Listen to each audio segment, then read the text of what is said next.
이신가족 여러분, 주일 지나고 월요일이 시작됩니다. 오늘은 11월 17일 월요일입니다. 이번 한 주도 하나님의 은혜 가운데 믿음으로 승리하시길 바랍니다.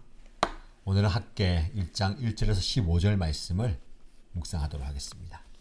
저와 여러분들 함께 학개 1장 1절에서 15절 말씀을 읽겠습니다. 다리우스 왕 2년 6째 달 그 달 초하루에 학개 예언자가 주님의 말씀을 받아서 스알디엘의 아들 스룹바벨 유다 총독과 요사닥의 아들 요수아 대제사장에게 전하였다. 만군의 주님께서 이렇게 말씀하신다. 이 백성이 말하기를 때가 되지 않았다. 주님의 성전을 지을 때가 되지 않았다고 한다. 학개 예언자가 주님의 말씀을 받아 전한다. 성전이 이렇게 무너져 있는데 지금이 너희만 잘 꾸민 집에 살고 있을 때는 말이냐? 나 만군의 주가 말한다. 너희는 살아온 지난 날을 곰곰이 돌이켜 보아라. 너희는 씨앗을 많이 뿌려도 얼마 거두지 못했으며 먹어도 배부르지 못하며 마셔도 만족하지 못하며 입어도 따뜻하지 못하며 품꾼이 품삯을 받아도 구멍난 주머니에 돈을 넣음이 되었다. 나 만군의 주가 말한다. 너희는 각자의 소행을 살펴보아라. 너희는 산에 올라가서 나무를 베어다가 성전을 지어라. 그러면 내가 그 성전을 기껍게 여기고 거기에서 내 영광을 드러내겠다. 나 주가 말한다. 너희가 많이 거두기를 바랐으나 얼마 거두지 못했고 너희가 집으로 거두어 들였으나 내가 그것을 흩어버렸다. 그 까닭이 무엇이냐? 나 만군의 주의 말이다. 나의 집은 이렇게 무너져 있는데 너희는 저마다 제 집 일에만 바쁘기 때문이다.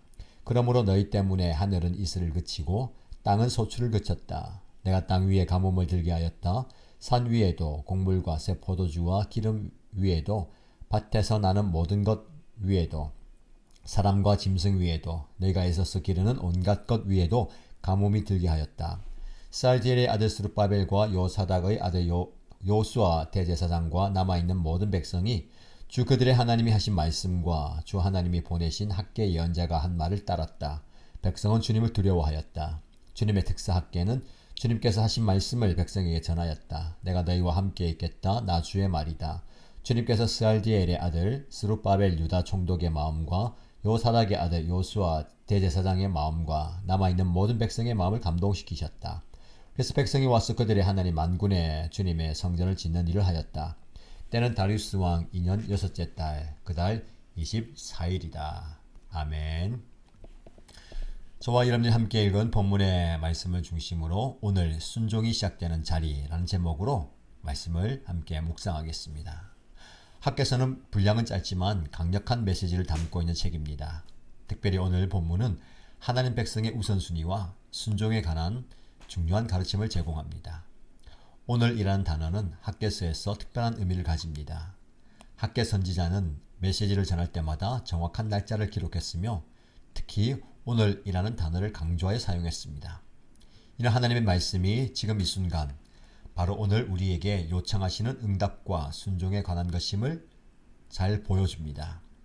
포로 생활에서 돌아온 유대인들은 성전 재건을 미루며 자신들의 집과 삶을 먼저 꾸리는 데 집중하고 있었습니다. 그들에게 학개 선지자가 전한 메시지는 분명했습니다. 하나님의 전을 지을 때가 바로 지금 오늘이라는 것입니다. 이는 단순한 건물 건축의 문제가 아니라 그들의 우선순위, 헌신, 그리고 신앙의 본질에 관한 문제였습니다. 오늘 이 말씀을 통해서 우리는 우리의 삶에서의 우선순위, 지연된 순종의 결과, 그리고 하나님의 말씀에 즉각 응답할 때 경험하게 되는 변화에 대해서 함께 묵상하고자 합니다. 하나님께서는 지금도 여전히 오늘이라 부르시는 바로 이 순간 우리의 순종을 통해 일하기를 원하십니다. 먼저 1절과 2절 말씀 보시면 하나님 말씀의 시적절함에 대해서 이야기합니다. 본문은 구체적인 역사적 배경과 함께 시작되죠. 다리우스 왕 2년 6째 달 그 달 초하루에 기원전 520년 8월 29일에 해당됩니다. 이 정확한 날짜 설정은 하나님의 말씀이 추상적인 것이 아니라 구체적인 역사적 맥락 속에서 임했다라는 것을 보여줍니다. 그리고 만군의 주님이라는 표현이 학개서에서 14번이나 사용되는데요. 하나님의 주권과 능력을 강조합니다. 여기서 만군의 주님 할 때 만군, 군대들을 의미합니다. 이는 하나님이 모든 천상과 지상의 권세를 다스리는 전능한 분임을 나타냅니다. 2절에서 하나님은 백성들의 말을 직접 인용하시죠. 이 백성이 말하기를 때가 되지 않았다. 주님의 성전을 지을 때가 되지 않았다. 여기서 이 백성이라는 표현은 내 백성이 아닌 다소 거리감을 두는 호칭으로서 하나님과 그들 사이의 관계가 소원해졌다라는 것을 암시합니다. 아직 이르지 않았다라는 표현은 직역하면 시간이 오는 시간이 아니다 라는 말로 그들이 단순히 성전 건축을 미루는 것이 아니라 지금이 그럴 때가 아니다 라고 생각했다라는 것을 보여줍니다. 그들은 아마도 경제적 어려움, 정치적 불안정 혹은 개인적 필요를 이유로 성전 재건을 지연시켰을 것입니다. 이어지는 3절에서 6절 말씀 보시면 잘못된 우선순위에 대한 책망이 나옵니다. 3절에서 4절에서 하나님은 백성들의 우선순위에 대해 직접적으로 도전하십니다.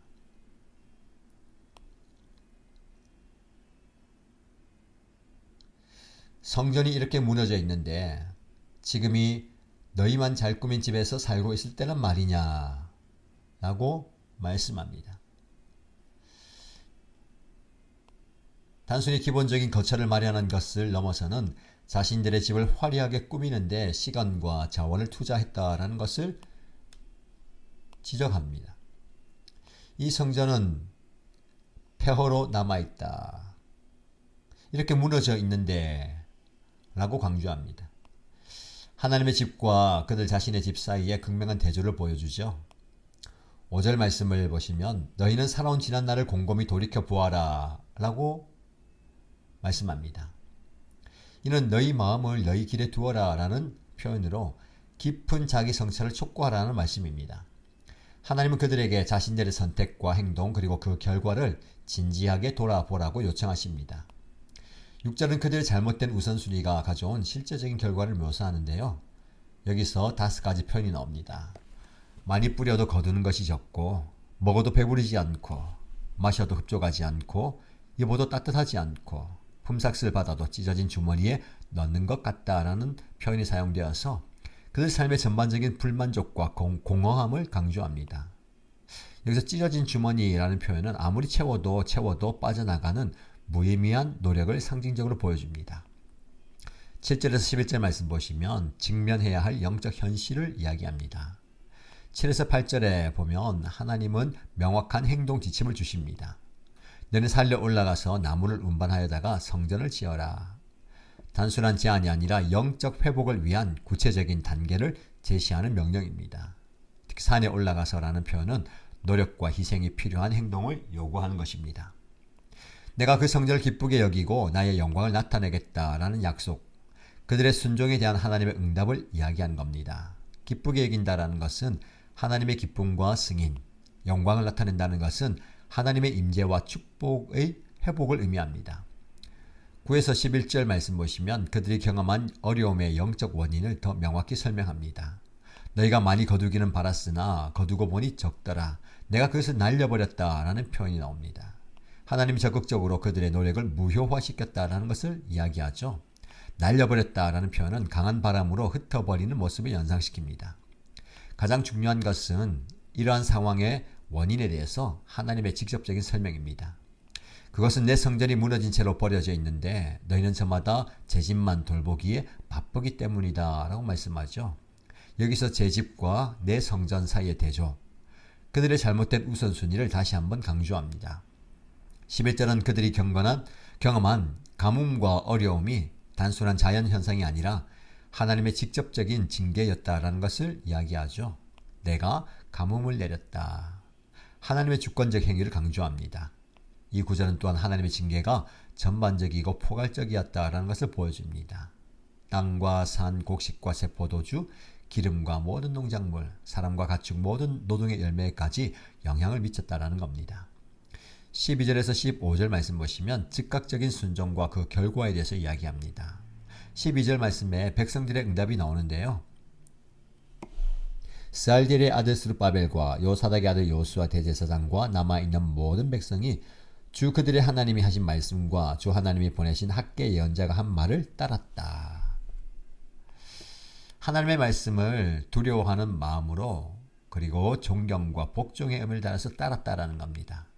특별히 지도자인 스룹바벨과 요수아가 먼저 언급된 것은 리더십의 중요함을 강조합니다. 13절에서 하나님의 응답은 간결하지만 강력합니다.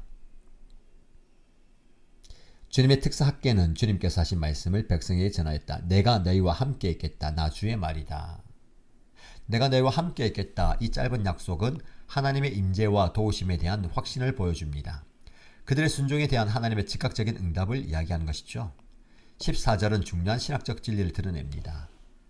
주님께서 스알디엘의 아들 스룹바벨 유다 총독의 마음과 요사닥의 아들 요수아 대제사장의 마음과 남아있는 모든 백성의 마음을 감동시키셨다. 하나님께서 사람들의 마음을 감동시키셨다라고 얘기합니다. 그들의 순종이 단순히 인간의 결단이 아니라 하나님의 영적 감동과 능력이 함께했음을 보여줍니다. 감동시키셨다라는 표현은 직역하면 깨우다 또는 일으키다라는 의미로 하나님이 그들의 영을 활성화시키고 깨우셨다라는 것을 나타냅니다. 마지막으로 15절은 다시 한번 정확한 날짜를 기록합니다. 1절의 날짜와 비교해 볼 때 하나님의 말씀이 주어진 지 23일 만에 백성들이 응답하고 행동했음을 보여줍니다. 이런 즉각적인 순종은 그들의 마음의 변화와 결단을 증명합니다. 오늘 본문의 말씀을 통해서 우리에게 주는 영적 교훈은 무엇이겠습니까? 첫 번째, 하나님의 우선순위와 인간의 우선순위 사이에 충돌에 관한 것입니다. 본문에서 백성들은 자신들의 집을 화려하고 아름답게 꾸미는 데 집중한 반면 하나님의 성전은 폐허로 남겨두었습니다. 이것은 단순한 건축의 문제가 아닙니다. 근본적인 가치관과 헌신에 관한 문제입니다. 예수님도 마태복음 6장 33절 말씀에 먼저 그의 나라와 그의 의를 구하라 라고 가르치셨죠. 마태복음 22장 37, 38절에 보면 하나님을 사랑하는 것이 크고 첫째 되는 계명이라고 말씀하셨습니다. 여러분, 우선순위의 문제는 궁극적으로 우리의 마음이 어디에 있는지를 잘 보여줍니다. 예수님은 너의 보물이 있는 그곳에 너의 마음도 있다라고 말씀하셨습니다. 유대인들이 자신들의 집을 우선시한 것은 단순한 시간관이나 자원 배분의 문제가 아닙니다. 그들의 마음과 애정이 하나님보다 자신들의 안락함과 번영에 더 집중되어 있었음을 나타내는 것입니다. 하나님은 이런 잘못된 우선순위를 지적하시면서 그들에게 너희가 걸어온 길을 잘 생각하여 보아라 라고 2번이나 말씀하십니다. 이는 자기 성찰과 영적 각성을 촉구하는 부르심으로 오늘날 우리에게 우리의 가치관과 우선순위를 돌아보라는 중요한 도전이 됩니다. 두 번째 영적 교훈은 지연된 순종의 결과와 그 이면에 있는 영적 법칙에 관한 것입니다. 본문은 백성들이 하나님의 집을 돌보지 않은 결과로 그들의 노력이 헛되고 만족스럽지 못했다는 것을 보여줍니다.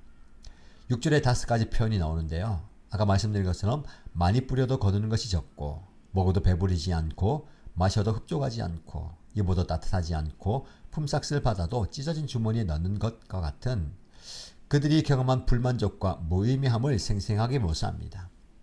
이것은 갈라디아서 6장 7절에서 8절 말씀에 사람이 무엇으로 심든지 그대로 거두리라 라는 영적 법칙을 강조합니다.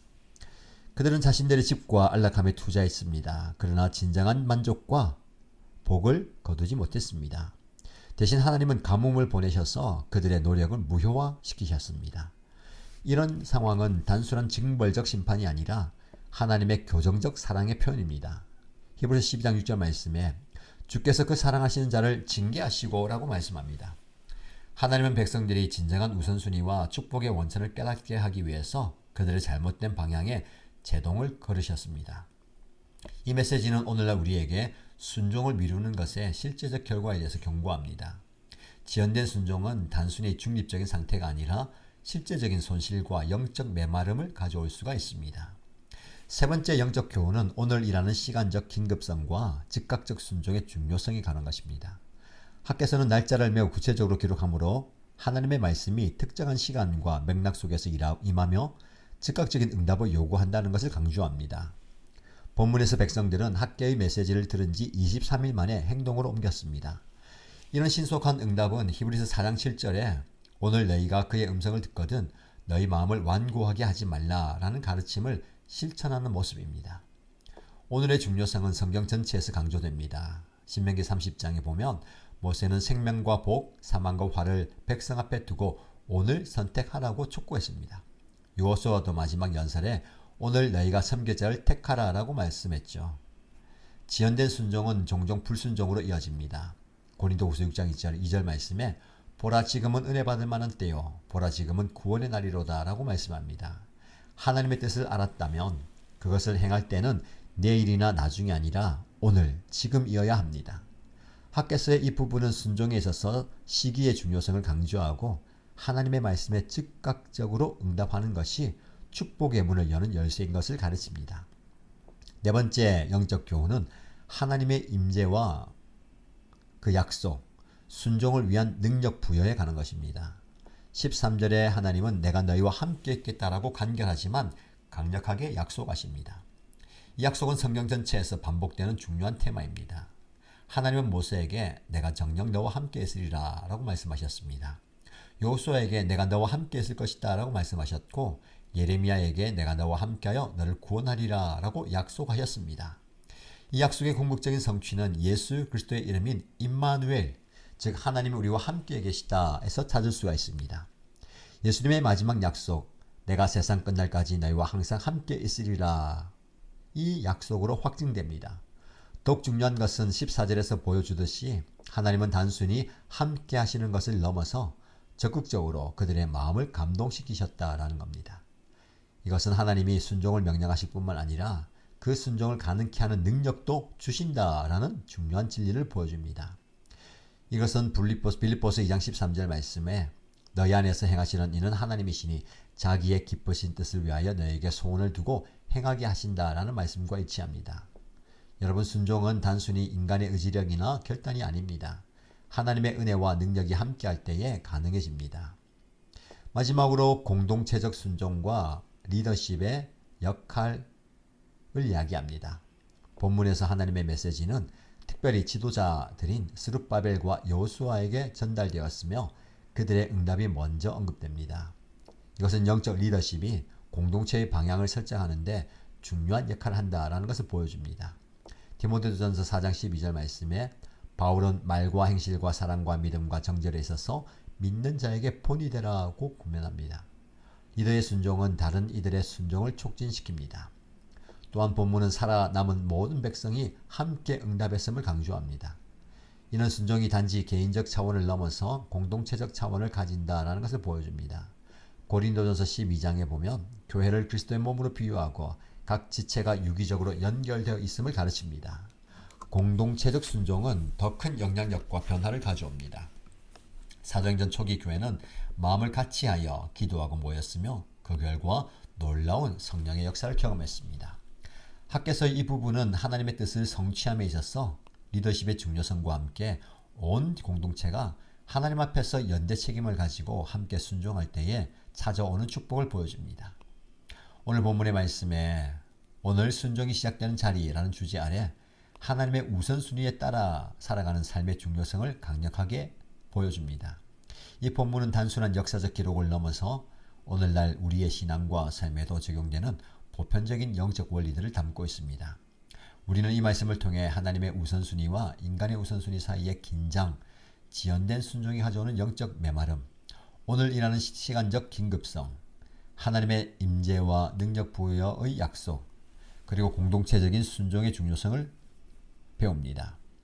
학계의 메시지는 단지 성전 건축에 가는 것이 아니라 우리의 삶에서 하나님을 첫 자리에 모시는 근본적인 영적 지향에 관한 것입니다. 마태복음 6장 33절 말씀에 너희는 먼저 그의 나라와 그의 의를 구하라 라는 예수님의 가르침은 학계의 메시지와 동일한 영적 원리를 반영합니다. 오늘날 우리는 다양한 영적 순위, 영적 우선순위와 요구들 사이에 살아갑니다. 학계의 메시지는 우리에게 묻습니다. 당신의 삶에서 무엇이 첫 자리를 차지하고 있습니까? 하나님의 일을 미루면서 자신의 집을 꾸미는데 집중하고 있지는 않습니까? 순종은 미래의 어느 막연한 시점이 아니라 바로 오늘 시작됩니다. 히브리서 4장 7절 말씀에 오늘 너희가 그의 음성을 듣거든 너희 마음을 완고하게 하지 말라라고 권면합니다. 하나님의 음성을 듣고 즉시 응답할 때에 우리는 그분의 임재와 능력 그리고 축복을 경험하게 됩니다. 학기시대 유대인들처럼 우리도 하나님의 말씀에 신속하게 응답하고 그분의 우선순위를 우리의 우선순위로 삼을 때에 진정한 만족과 충만함을 경험할 수 있습니다. 그것이 바로 오늘 순종이 시작되는 자리의 복된 현실입니다. 오늘 본문의 말씀을 기억하시면서 여러분 삶의 자리에서 부르시는 그 하나님의 부르심에 오늘 지금 순종함으로 하나님의 은혜를 경험하기를 주님의 이름으로 축복합니다.